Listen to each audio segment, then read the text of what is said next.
Почитуван председател, почитувани присутни, почитувани медиуми, почитуван заменик министер, внимателно го слуша вашето експозе за ребалансот за буџетот за 2021 година, која за разлика од претходните пати го најавувате поскромно, а гледајќи ги вредностите кои што се впишани во него, повеќе јасно е зошто е тоа така. Имено со овој ребаланс и вашето експозе побивте се она кое што го зборувавте на истава говорница пред 6 месеци и потврдивте дека сето она кое што тогаш ние ви го говоревме е вистина.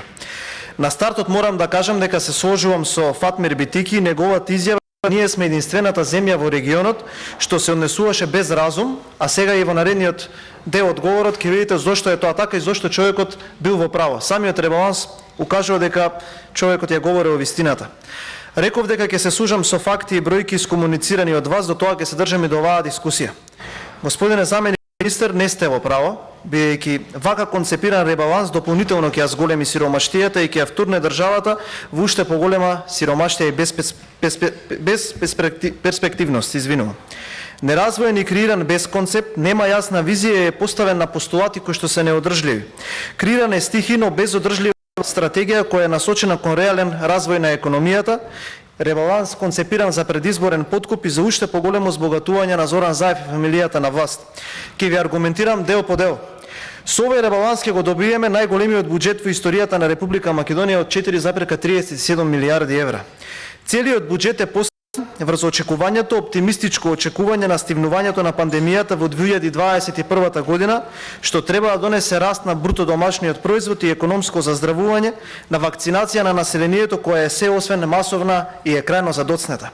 Проектираниот дефицит првично беше 4,9%, а сега со ребалансот е 6,5%, или во апсолутни бројки ќе се зголеми за 183 милиони евра, пари кои ги немаме и ќе треба да се задолжиме за нив. Дополнително со што според вас годинава ќе ја завршиме во минус од 751 милион евра, што ви тврдам одговорно дека и оваа бројка не ви е точна и оваа бројка ќе ја промашите, а проектираната стапка на раст ја задржале за 4,1%, што е апсолутно невозможно, особено во посткризна година погодена со еден бран зад нас и уште еден есенски потенцијален бран од коронавирусот. Тоа значи дека буџетскиот дефицит ќе биде поголем од растот на економијата и аналогно на тоа нема да има финансиска консолидација на економијата, туку и во 2021 година ќе имаме зголемување на јавниот долг на државата, нешто што и вие самите сте го предвидели. Народната банка ни предвидува раст од 3,9%, ММФ од 3,8%, Европската комисија од 3,7%, што значи дека и оваа година Република Македонија ќе има најнизок раст во регионот. Господине заменик, растот од 4,1% во 2021 година ви е невозможен од два фактори. Првиот е следниот. Во првите 3 месеца од годинава имаме пат на економијата од 1,9%, а бруто инвестициите се во минус од 16,6%. Според овие податоци, економијата треба наредните 3 квартала, значи овој што помина и наредните 2, да оствари раст од 6,1% по квартал, за да се реализира раст од 6,1%, со што би го достигнале растот од 4,1% кумулативно, која ќе се дополни разликата на оној минус од првиот квартал од 1,9%. Без силни и реално проектирани инвестиции, како ќе се случи тоа? Второ, како ќе постигнете раст од 4,1% кога просечната стапка на раст од периодот од 2017 до 2019 година, особено оној посткризен, односно предкризно време, ви била 2,4%, а во моментов реализацијата на странските директни инвестиции, капиталните инвестиции ви е повеќе од очена. Во 2021 година со сигурност ќе ја завршиме со дефицит од над 900 милиони евра. Македонската економија и во првите 3 месеци од 2021 година е во рецесија. За само 4 години долгот на Република Македонија го искачивте за нови 2,4 милијарди евра или вкупно 7,2 милијарди евра, загрижувачки 63% од бруто домашниот производ. Секое семејство е должно по 4800 евра, а важно е граѓаните да знаат дека со овој ребаланс ние ќе го задолжиме секој граѓанин на Република Македонија за нови 500 евра. Животот е се поскап, цените се се повисоки, а граѓаните се се посиромашни.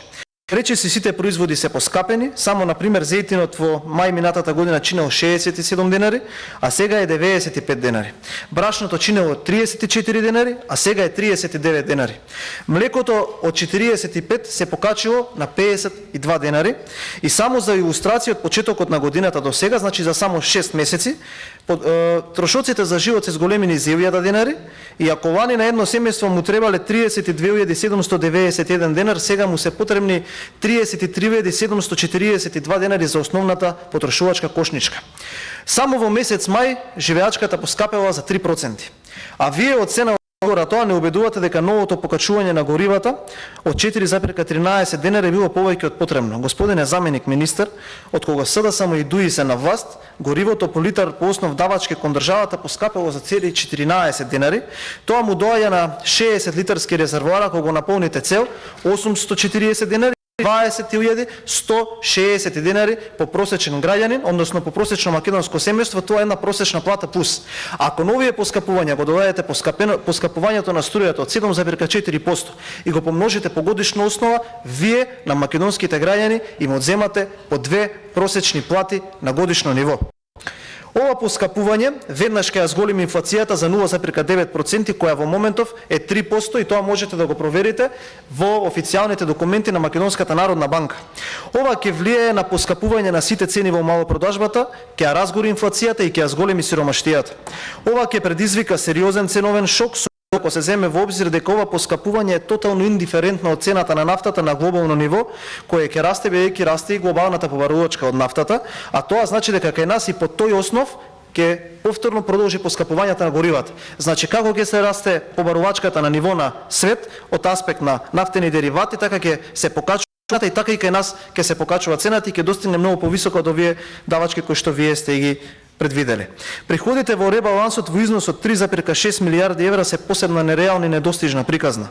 Нереални се очекувањата за обезбедување приходи од 3,6 милиарди евра во ситуација на незавршена пандемија, намален извоз на стоки и услуги, економската активност е забавена, намалена потрошувачка безпарица. Ако ја погледнете неколку годишната фискална стратегија на Министерството, ќе се види дека приходите во неа не се исти со приходите кои се проектирани во ребалансот. Не треба ништо друго да се додаде за сите оние планови и стратегии кои што на месечно ниво Министерството ги вади во јавност.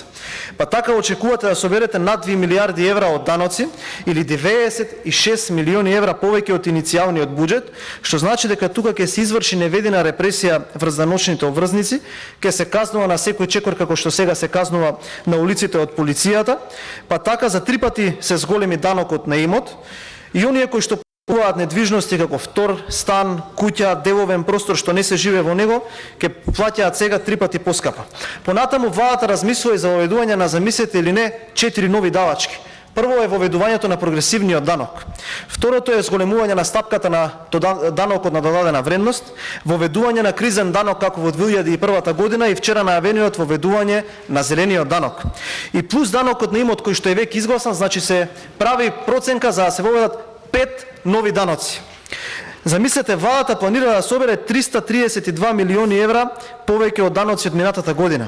Тука ви е вметнати зголемениот планиран приход од кања, сте метнали и приход за продажба на земјишти имот, а не можете да внесувате приход кој што не знаете дали ќе се реализира, и тука има едно основно правило дека во услови на криза државен имот не се продава. Во буџетот е зголемена ставката за капитални расходи за 27%, но не и капиталните инвестиции. Тука почитувани има замена на тези и една огромна лага. Внимавајте, драга јавност. Додадените средства во износ од 5 милиарди денари се планирани за докапитализација на Македонската банка за поддршка на развојот, а не за инфраструктурна изградба на земјата. А ако ги разгледаме развојните подпрограми во предлог ребалансот кои се однесуваат за активности во капиталните проекти на државата, ставувајќи развојната компонента во буџетот, ќе видиме дека има намалување за 990 милиони денари или 4,5% помалку во однос на усвоениот буџет за 2021 година. Скоро 1 милиарда помалку за болници, патишта и различни проекти. Намалени се средствата за институцијата која што важи за столб во државниот систем за капитални инвестиции, Министерството за транспорт и врски за цели 593 милиони денари. Па така имаме 40 милиони денари помалку за гасификација, 32 милиони денари помалку за локални патишта и 480 милиони денари помалку за инвестиции во железницата. 4 години не може да завршите на работа на Киче-Воклик и подпишувате 2 анекси и сега последниот анекс вика ќе биде готов од 2023 година. Намалени се и средствата за изградба на општата болница во Кичево и за универзитетски клинички центри во Скопје и Штип, што укажува на тоа дека сме во право кога ви го блокираме заемот, бидејќи тој заем ќе биде само брутално искраден и ништо друго. Од аспект на капиталните инвестиции вреди да се види намалувањето и во сектор образование.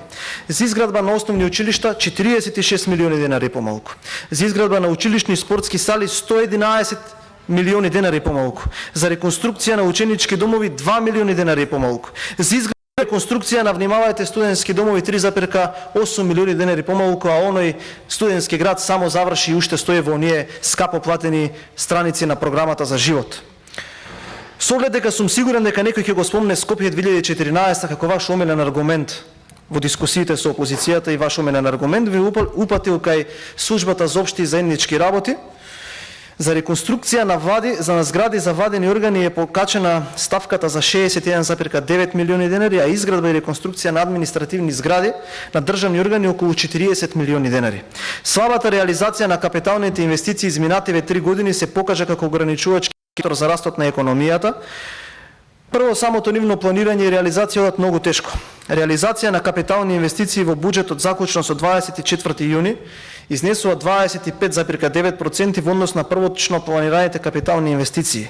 И кога ќе се додаде зголемувањето од ребалансот, реализацијата на капитални инвестиции за првите 6 месеци изнесува 20%. Едно од најслабите во историјата е ова.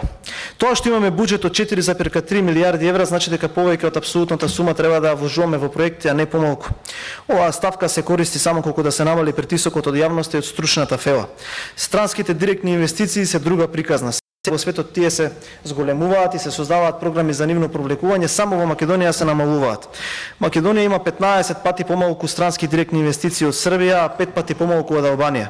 Во Србија влегле 3,4 милијарди, во Хрватска 1,3 милијарди, во Албанија 1,1, Црна Гора 529 милиони евра. Пред нас е бихи со 371 милиони евра странски инвестиции. Во Македонија само 274 милиони евра, а во првиот квартал за 2021 година само 25 милиони евра по нето основ. Убедливо заковани на дното. Велат ребаланс за економско закрепнување. Ајде да видиме какво е тоа економско закрепнување во овој ребаланс. Ставката во програмата Д за економски развој се намалува за цели 6,41% или цели 318 милиони денари помалку. По програмата ДВ за технолошко-индустријски развојни зони се намалува за 7,37% или 36 милиони денари помалку. Ставката во програмата Д4 за економска промоција се намалува за 10%. Дирекцијата за технолошко-индустријски развојни зони има 42 милиони денари намален буџет. Еве ги родевите лаги на дело. По програмата C1 за напредување на животната средина се намалени 5,65% или 12 милиони денари помалку, а програмата за аерозагадување е намалена за 2 милиони денари. Почитувани членови на мнозинството, видите дека еден од приоритетите на владата е правосудството. Ајде да видиме. За јавното обвинителство со организиран криминал и корупција сте предвиделе намалување од 27,3% или 23 милиони денари помалку. Или ова некој вид казна за оние неефективни институции кои што вие ги кажувате министерот или премиерот, или е, би рекол, внатрепартиска пресметка со таа таму партиска обвинителка. Воено најмало учество во вкупните расходи по владени програми има, внимавајте, јак нење на правото со 0,004%. Велите приоритет се евроатлантските интеграции. Во програмата М, интеграција во ЕУ, имате намалено 13,65% или фантастични 688 милиони денари. За интеграција во НАТО сте намалиле 93 милиони денари, ама за купување на мебел во Министерството за одбрана сте зголемиле ставка од 628%. Веројатно тоа е приоритетот. Парите се трошат недомаќински за вдомување на партиски војници, за заситување на бизнис интереси, за купување гласови, за лично богатење. Тоа го кажувам тука и во наредните 15 дена, жестоко со бројки продуцирани од вас, и тоа ќе го брана. И наместо да се скрати на непродуктивни трошења, на партиски вработување, на луксузирање, на набавка на мебели и автомобили, вие го правите токму спротивното. Па така во овој ребаланс во предлог ребаланс на буџетот, средствата за овие ставки на секаде растат. За плати на доместоци со ребалансот ќе се потрошат 155 милиони денари повеќе. За набавка на мебел 144 милиони денари повеќе. За набавка на возила 17 милиони денари повеќе ќе се потрошат. И со оглед дека знам дека ќе се обидете да ја извртите оваа теза, декларативно ќе набројам дел од каде се. Председателот Стево Пендаровски ќе потроши нови 600.000 денари за набавка на нови возила, ставка 486. Владата на Република Македонија ја зголемува ставката 401 основни плати за 11% или 18 милиони денари. Министерството за политички системи ја зголемува ставката 424 поправки за тековно одржување за 80% покрај тоа што се пресели во комплетно нов објект. МВР ја зголемува ставката 401 основни плати за 7,3 милиони денари и ставката, внимавајте, 486 за купување на нови возила за вртоглави 377%. Министерството за финансии, почитуван заменик, ја зголемува ставката 427 привремени вработувања за 9,5%, ставката 401 основни плати за, замислете, 20 милиони денари или 8,7% и ставката 483 купување мебел за 49,7%. Замислете, при 60.000 нови невработени, при затварање на 6.200 фирми, 7,2 милиарди долг, покачена струја, покачено гориво, инфлација која што галопирачки расте, институцијата која што е најповикана да се бори со рецесијата и економското фијаско во Република Македонија ќе се полни со вработени и ќе купува мебел. Ова е тотално без коментар. Агенцијата за финансиска поддршка за земјоделството и руралниот развој ја зголемува ставката 401 основни плати за 10 милиони денари во време кога земјоделците трпат за леп. Министерството за труд и социјална политика ја зголемува ставката 483 за купување мебел за 220%. Нема да има лаптопи за учениците, ама затоа ќе има зголемување од ставката 483 купување на мебел во Министерството за информатичко општество за цели 35%. Министерството за образование и наука ја зголемува ставката 401 основни плати за нови 49 милиони денари, ставката 486 купување на нови возила за 17% и замислете ставката 483 купување мебел за рекордни 606%. Ова е рекорд во буџетот. Замислете, 606% зголемување на ставката за набавка на мебел. Луѓе умираат по ходници, за брза возила ќе се бараат донации на Facebook, 60.000 луѓе се останати без работа, безброј ученици не следат настава затоа што не можат да си дозволат, фирми едва врзуваат крај со крај, сиромаштијата галопирачки расте, животот поскапува, елитата на СДСМ и партиските војници во време на луксус не се откажуваат од привилегиите. ВМРО ДПМ како во предлог буџетот, така и сега ќе учествува во оваа расправа за буџетот со цел и желба да помогне. Поднесовме како пратеничка група 153 амандмани и во тие амандмани се водевме по 3 приоритети. Заштита на здравјето на луѓето, вистинско стимулирање на економијата преку капитални инвестиции и спречување на расипното трошење на парите од страна на власта. Секој од овие амандмани произлегува од комуникацијата со граѓаните и со стручната јавност и секој од овие амандмани представува излез од здравствено-економската криза со која што Република Македонија е западната. Се надевам дека мнозинството ќе се охрабри и ќе дискутира за истите и за доброто на народот и граѓаните на Република Македонија ќе ги прифати. Благодарам.